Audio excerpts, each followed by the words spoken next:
Good afternoon, everybody. Welcome to Wayfind Marketing Live. It is Friday, which is always a good thing. And my name is Steve Phipps, and so I'm co-host here of Wayfind Marketing Live. My co-host is Annie Laurie. Hey, And how are you the doing? whole reason that we do this show is because we know that marketing a small business, marketing a nonprofit is difficult.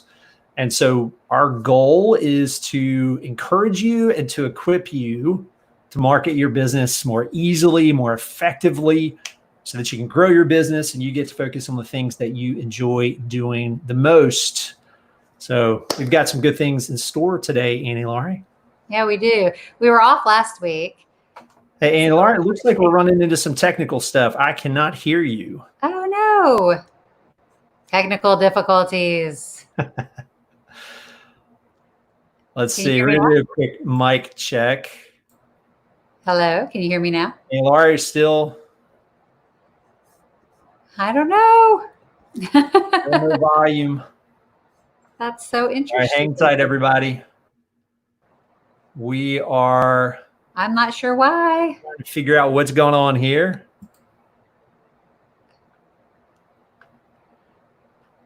Can you hear me now? All right. Well, I'm wondering if it's me. There we go. You know what? I think everybody was listening to you and they were going, Steve, we can hear Annie Laurie. It's so fun. And Real so, life, man. Real life, right here. yeah. All right. So that Yeah. was apparently I need some more coffee. Oh, God. There's no So enough. anyway, as we were saying before I screwed up the tech, we've got some good things in store today. Yeah. Yeah. Well, I was just saying we were off last week, so it's good to be back. We took a little 4th of July break, but before our break, we had a really great conversation about driving leads using specific kinds of tactics, marketing tactics that really work. And we gave everybody, I think it was 11 tactics. Yeah. So if you tactics. were joining in and you missed that, be sure to catch that either on YouTube or on our podcast to hear all the different tactics, because we really gave an exhaustive list of things that you can do to drive more leads to your business. But this week, we're going to be talking about something a little different. And, you know, Steve, I think, didn't you just celebrate your anniversary? We did back in May. We just had our 17th anniversary. Yeah. Yeah. My husband and I had our 15-year anniversary in April. And as I was preparing for the show, I was thinking about some of the best marriage advice I ever got was to never stop dating your spouse. And it's that idea of, you know, when you're dating, you always are putting your best foot forward and looking your best, acting your best, being creative and going above and beyond to woo and win over your hopefully future spouse. And then after people get married, sometimes all that goes away. And the advice was to never stop dating your spouse and to always pursue just like you did when you were dating, because that keeps your marriage exciting and alive and happy. And, you know, I was thinking about that as it crossed my mind. When we get customers, sometimes we stop pursuing our customers. And sometimes the customers that we already have are this untapped well of new opportunities and more business. There's opportunities to upsell and to make a first-time buyer into an established, long-term, fully invested client. And so it was just kind of a funny analogy to me today. I don't know. What do you think? Do you think the analogy plays out in what we're going to talk about today? Yeah, absolutely. It's a great example because, you know, in any relationship, and marriage is a great example, you know, the goal of dating is to get, you know, not for everybody, but for people that are trying to move towards marriage, the goal is let's move towards that, make that commitment, and then continue moving forward together. Well, in business, we're trying to market. We want to move people through our sales process where they become a customer. Mm-hmm. And then it's easy a lot of times for business owners and marketers and salespeople to sort of forget to continue to build that relationship. They won the deal. Now they move on to the next prospect to try to bring them in. And, interestingly enough, of course, this plays into the title of today's show. Is right around the time that Elizabeth and I met, I was doing marketing for Chick-fil-A corporate, helping with grand openings.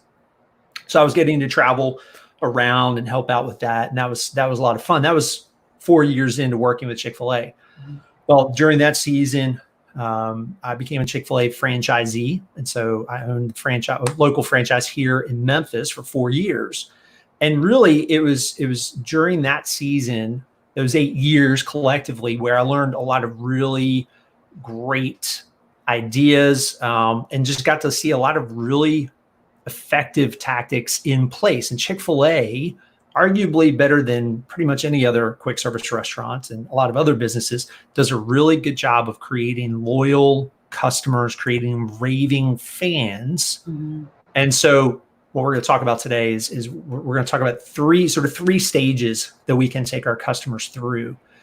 And I'm going to go ahead and I'm going to share my screen. Chick-fil-A is a great example because they're always going above and beyond to wow you and to make your day. They're always trying to make your day. I mean, there's been times I've been in Chick-fil-A with 3 of my kids hanging off my arms, and they're like bringing the food to my table. Like, they're pulling the chair out for me. They're, all but wiping my kid's nose for me. Like they really go above and beyond. But to your point though, that's what makes people come back for more, is that level of customer service. I think about this week, Walt Disney World's opening back up in Florida, and people are willing to go to Disney World and spend thousands of dollars with a mask on in the heat because Disney's done a great job of creating these raving loyal fans who are willing to go to a theme park in the middle of a pandemic. So there's definitely something to this about investing and creating these memorable experiences for the people who already are our clients. Yeah. Absolutely. And what I'm going to show here, we're in the middle of this series of talking about creating a one-page marketing roadmap for your business, because really the best marketing has a plan to it. It doesn't have to be complicated. And we've gone through laying the foundation. As you mentioned, 2 weeks ago, we talked about how to drive and engage your potential customers, and ultimately to get them to, the example, getting them to the altar. We want to get them to make that decision to do business with us. So we talked about driving. This week, we're talking about serving customers.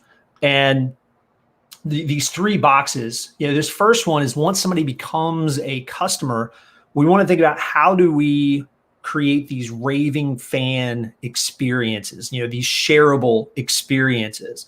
And then, and I'm just giving a quick preview, we'll start first here about creating raving fans in just a minute. And one of the things I said in one of my weekly marketing tip videos is that creating great customer experiences could actually be one of your best marketing strategies. Next, we want to think about how do you grow your customer's lifetime value? Because for a lot of businesses, there's untapped opportunity, there's untapped revenue and profits with your existing customers. And then the third is thinking about how do we, with our existing customers, reach other customers. And there's a couple of different ways that we'll talk about that. But why don't we jump in and talk about raving fans? Yeah, I'm real curious to hear some of the things that you learned while you were with Chick-fil-A about this.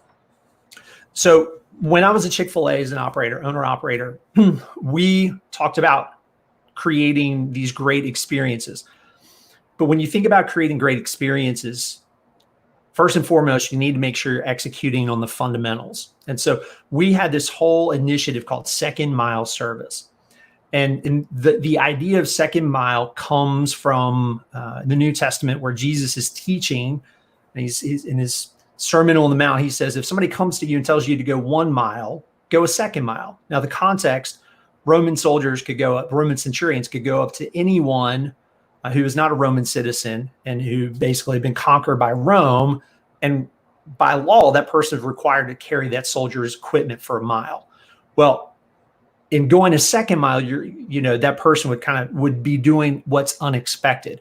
Well, in the context of business, first mile is what your customers expect. First mile is what they come into your restaurant for. So they expected, Chick-fil-A, they wanted quick service. They wanted the staff to be friendly. They wanted food that tasted good, and they expected the restaurant to be clean. So those 4 things were really the fundamentals. That was first mile. You don't win, you don't create loyalty by delivering on the basics. And so what we did is we then started looking at, well, what can we do? How can we go the second mile with our customers? And so that was things like when somebody said thank you, we would answer, well, my pleasure. Or at my store, one of the things that we started doing is we started referring to our customers as guests, which is normally, instead of saying we can help the next person or the next customer in line, we would say, may we help the next guest, which those small little things would elevate the level of that experience. I would go to the food court and I would walk around usually several times a week after our lunch rush. And I would just talk to our customers. Hey, how was everything? Is there anything we can do to make your next visit better?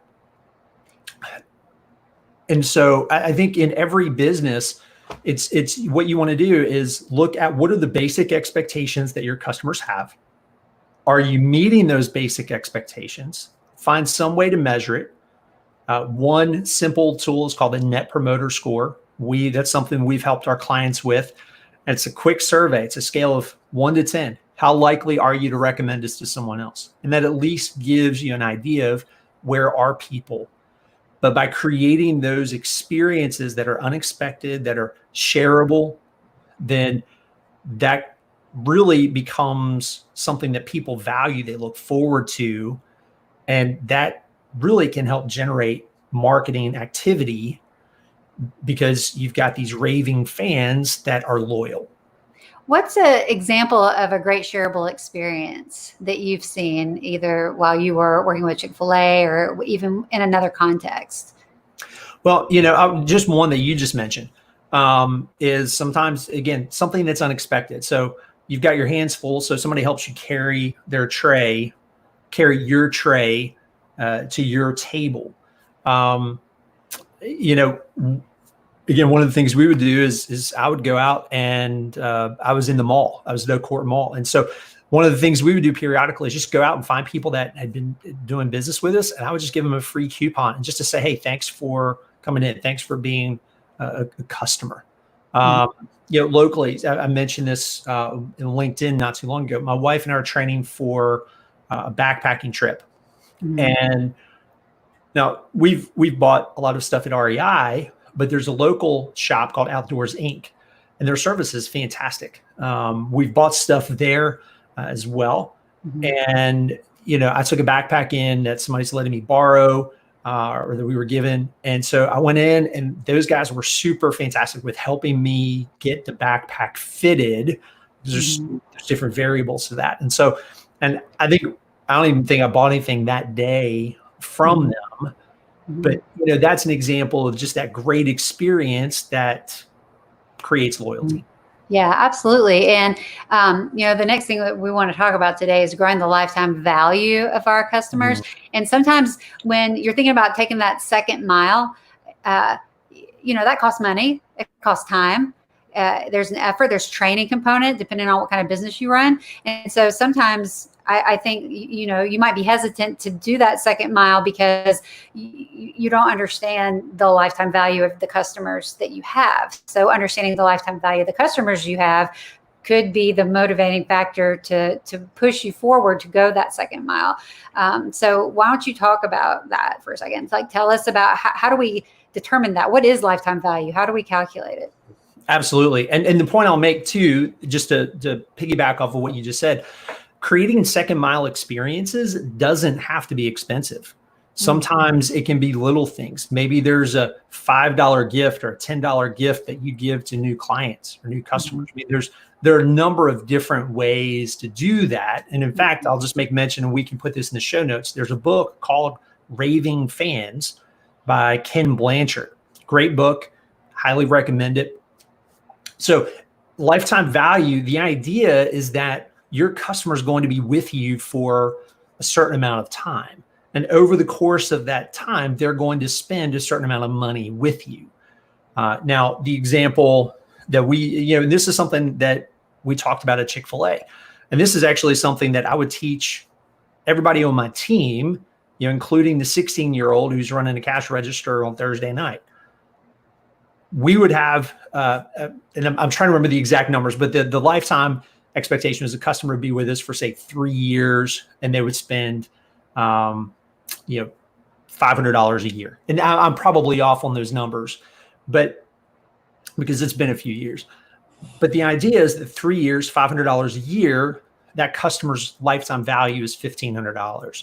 So if I spent a few dollars and giving away coupons and sampling chicken in order to win that customer, well, now, one, it's not, I can't look at it and go, oh man, that cost of that giving away that sandwich, that was really expensive to get that customer. If I just look at it from the standpoint of that one initial transaction, well, then it might seem expensive. But if I look at it over the course of that customer's lifetime, now I begin to understand that customer's value. And that's also why it's important to create those great experiences, because you create great experiences, they stay around longer, their value goes up.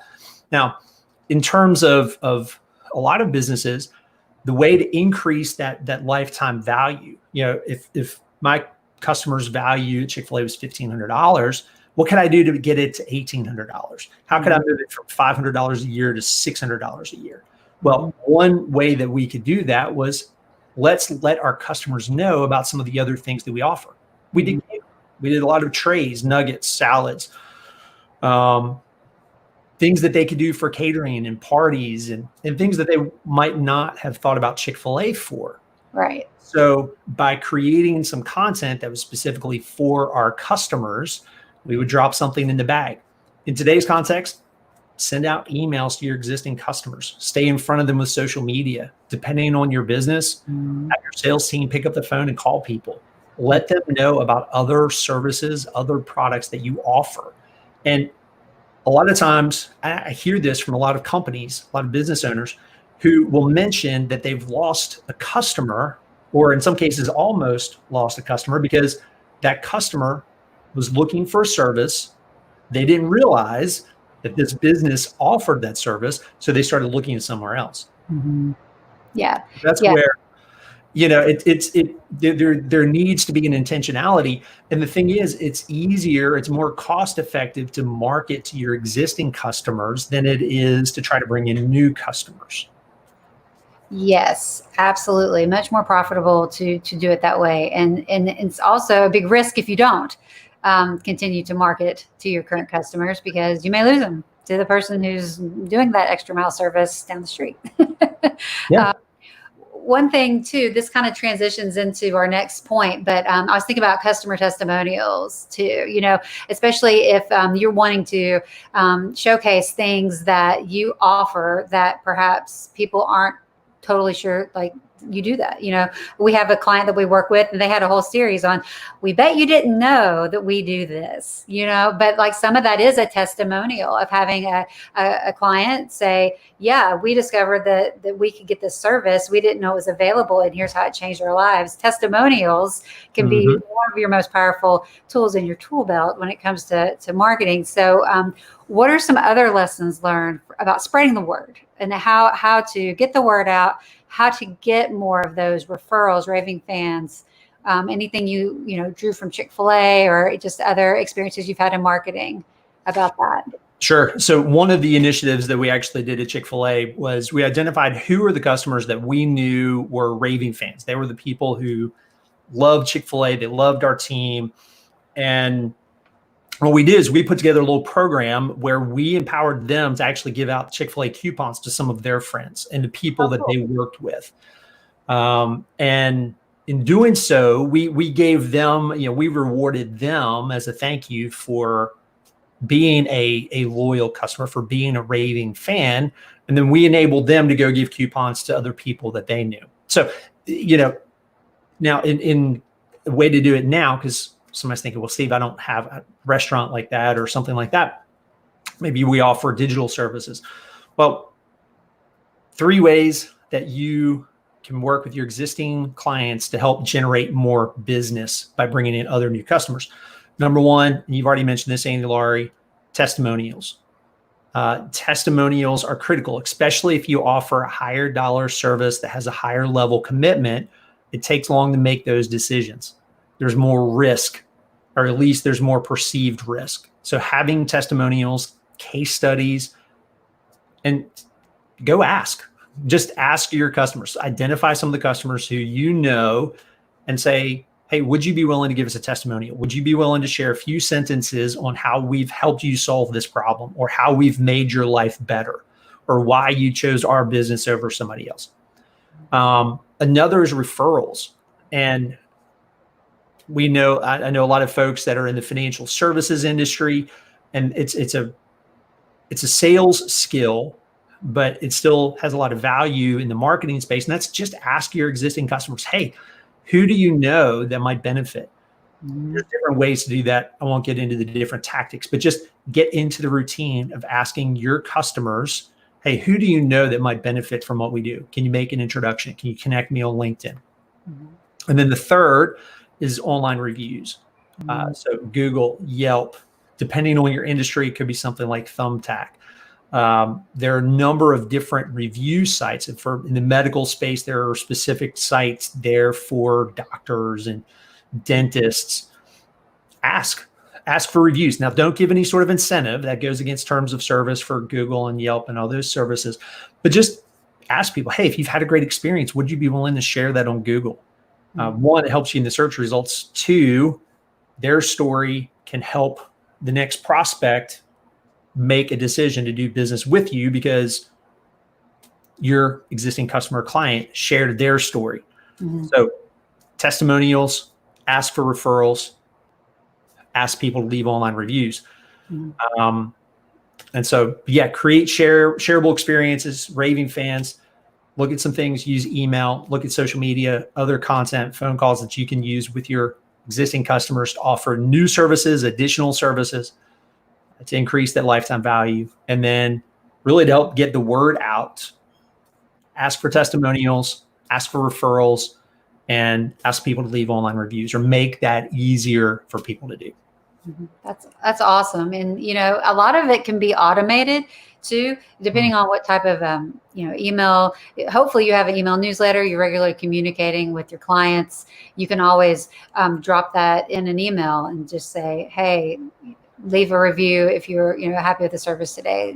I've gotten an email from a dentist that's even had like, click here, and it takes me just directly to their Google page just to do the Google My Business review, which is a good little tip too. If you don't have a Google My Business page set up through Google, you should definitely go Google that today and get that set up. And if you have any questions, you can ask us. We can help you out with that. Yeah, absolutely. Yeah. Awesome. Well, anything else that you can think of that we want to cover today? We covered a lot of ground. There's a lot that could be unpacked with any of those things. The biggest thing is just don't forget about your existing customers.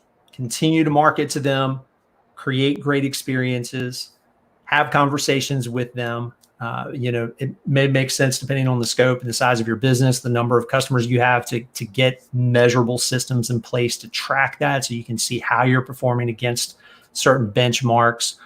And just continue to grow your business using, with your existing customers.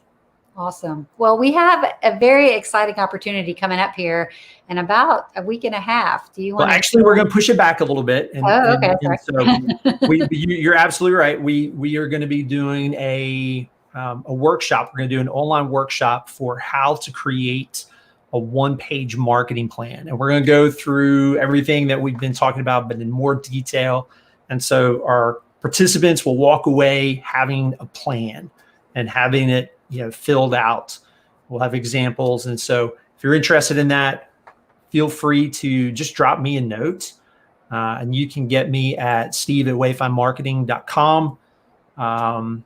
It's a great way to stay in touch, and I can make sure to get you some more information. And so, because again, we want to help make marketing easier, and we want you to have a plan. Again, it doesn't have to be super complicated. It doesn't have to be pages and pages and pages. It can be one page that gives you the foundation to market and grow your business. Awesome. Well, thanks, Steve, for sharing some of your personal stories. It's always fun to hear about some of your adventures in marketing from many years ago. It's always more stories. Yeah, great. Well, thanks so much. Absolutely. And just quick reminder, like us on YouTube or subscribe on YouTube, like us on Facebook, find us on LinkedIn. Come back next Friday, noon Central Time. We're going to talk about how to take all these things that we've been talking about and create a plan. Next, we're going to talk about how do you execute. It's great to have ideas, but if you don't execute, it's not going to do you any good. So next Friday at noon, you can grab more information at wayfindmarketing.com/live. Find our podcast. Just go to Apple Podcasts, Google Podcasts. Just search for Wayfind Marketing Live, and you will find all of our previous shows to catch you up to speed. Great. All right. Well, have a good weekend. Fantastic. Thanks, everybody. Thanks, Annie Laurie. Bye.